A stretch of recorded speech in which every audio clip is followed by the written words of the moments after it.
Welcome to Beer Untapped with Perry Miller, the podcast. I'm joined by Seth. Hey, welcome, guys. Thanks for finding us on the internet. Now, these shows originally aired on Brookings Radio, but now they're all here for your enjoyment. I hope you like it. There you go. Sit back, enjoy the show, relax. Let us know if you want to see anything on future shows. As we said, this comes out live in the Brookings area, but enjoy this archive episode. Beer Untapped with Perry Miller. Welcome to Beer Untapped with Perry Miller. It's Thanksgiving week, time for turkey and stuffing and pumpkin pie and all the trimmings. Also a great time for craft beer. Might possibly be the best holiday for beer, or one of the best.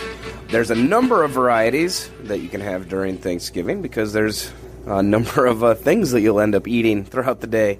Of course, you have the obvious, the turkey and the starch and the stuff during dinner, but there's always the night before. That's the largest pizza night in the United States, if you didn't know that. That's the largest ordered-in pizza night because nobody wants to cook the night before Thanksgiving. It's actually one of the busiest nights down at the pub, too. Nobody wants to cook. That's Seth Cook from Wooden Legs. If you're celebrating Thanksgiving with people who aren't into craft beer, it's always fun to bring something along to have them try out. Bring a big growler or a bomber or something and share. And that's kind of part of the Thanksgiving tradition is all of that. So we have our Thanksgiving beer out. We do a double maple nut brown. This is the second time we've done it.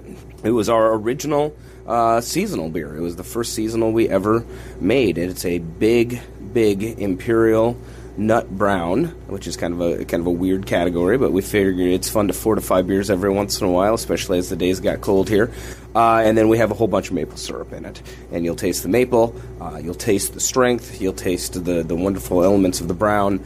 It will go good in a growler, right on a table, and even better in your tummy. That maple nut brown ale should go great with the Thanksgiving feast, especially with that addition of maple syrup. That's what I'm going to bring to the feast. It's rich, so it has some of the cool qualities, but it's not overly intense. You know, maybe if you get into the imperial stouts, your turkey's just going to taste like roasted barley after a while. Maple nut brown, not your thing? How about some other choices? You know, there's a lot of different flavors going on with the traditional Thanksgiving meal, and not every beer is going to work. Many of the maltier beers should work well. Brown ales, red ales, Oktoberfest, Box, Doppelbox, all would harmonize nicely with the bready flavors at your feast. Abundance of bread flavors, whether it be stuffing or even the gravy that's made with a roux. You always are going to have bread flavors, so there's a lot of things, the bready flavors of a brown ale or any of the rich beers bring out. And they shouldn't overwhelm the turkey. You might also consider some Belgian styles. A Saison or farmhouse ale goes with virtually any food you can think of, and it works great with the Thanksgiving meal. Wit beers, both Belgian and American versions, get along very well with food. And you know what? A Belgian quad could be interesting. A quad would be very good. You know, there's some really cool, rich flavors there, especially if turkey is what you have. But even if you get ham, you know, I would say if you had a ham, the salty smokiness of the ham may lend itself better to a less intense beer if you're already going to get the salt and the smoke. More beers for Thanksgiving when Beer Untapped with Perry Miller continues right after this. Turkey for the girls and turkey for the boys. My favorite kind of pants are corduroys. Gobble, gobble, goo, and gobble, gobble, giggle. I wish turkey only cost a nickel. Oh, I love turkey on Thanksgiving.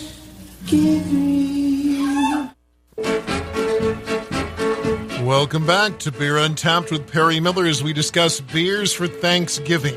Craft beer brewer and recognized food pairing expert Garrett Oliver of Brooklyn Brewing Company maintains that beer is a far better match for food than wine, and you can find a beer to go with any food, including desserts. Much of the fun is in the trying. And don't neglect putting beer in the food. Craft beer as an ingredient can add some wonderful flavors. And for those of you out there that are cooking dinner, or as you prepare, don't neglect beer as an ingredient. Beer and stuffing, beer as a glaze. Use a Barnyard Cadet as a glaze on your ham would be pretty good. I've had people fry turkeys. My neighbor fries a turkey and he injects beer. He uses an injector to inject the turkey before they fry it. I'm not sure what he's going to use this year. He might use Barnyard Cadet. We've done that before. Now let's get back to the drinking the beer. How about some favorites? Seth Cook at Wooden Legs says he likes their maple nut brown. And that's kind of why we snuck it in to make sure it was ready for Thanksgiving. Is when I have Thanksgiving beers, it usually is a growler with friends. We spend a lot of time chatting and laughing and having fun, and the fireplace is usually on at the house there, and that seems to go really good in a snifter, and we just kind of hang out. It opens up as it warms up, and we just enjoy it. We always seem to pull something out of the cellar. We'll pull a big barley wine or something out of the cellar for after the dinner, and of course there's always an abundance of lagers and Helles and fillers in between for the game and other things. Joe Romsdahl is back at the house manager at Wooden Legs. He's the guy to thank for all those great pizzas and sandwiches. Let's find out some of the chef's favorite beers for Thanksgiving. Oh, man, this is the best time to drink beer for me. Thanksgiving beers. Wasatch's Doppelbock, the Devastator. That is always a good one this time of year for me. The Great Northern Porter from Summit is probably one of my top 5 favorite beers. And this time of year, I cannot wait for Celebration Ale from Sierra Nevada to come out. He says that Wasatch Devastator goes great with the meal. It's big and malty and caramely, and it stands up to pumpkin pie. It stands up to everything. And it just intensifies the turkey effect. Don Choach is the new brewer at Wooden Leg. So what's on his beer menu this Thanksgiving? Even though it's a little later in the season, I still will enjoy an Oktoberfest for Thanksgiving. It's one of my favorite clean beers to have. I think it goes well with the turkey and gravy and mashed potatoes, and I always leave a bottle of that, some from October into Thanksgiving.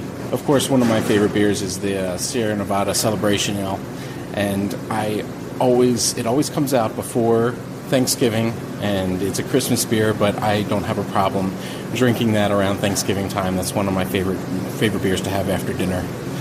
I am actually going to take a growler of the Devil Maple home. It's just tasting really good to me, that nice maple flavor. It feels like fall, it feels like Thanksgiving, so why not? The day after Thanksgiving, also a pretty good day for craft beer fans. Black Friday, the official release day for one of the world's great beers, Bourbon County Brand Stout. Brookings Liquor Store will have a limited amount again this year, being sold this year in single 500 milliliter bottles. If you want some, call the liquor store. Get on that list. That's it for this week's edition of Beer Untapped. Until next time, drink local and drink responsibly, and happy Thanksgiving. Thank you for listening to this archived edition of Beer Untapped with Perry Miller. Feel free to listen to other episodes, and if there's anything you'd like us to talk about on a future show, please let us know. Thanks again.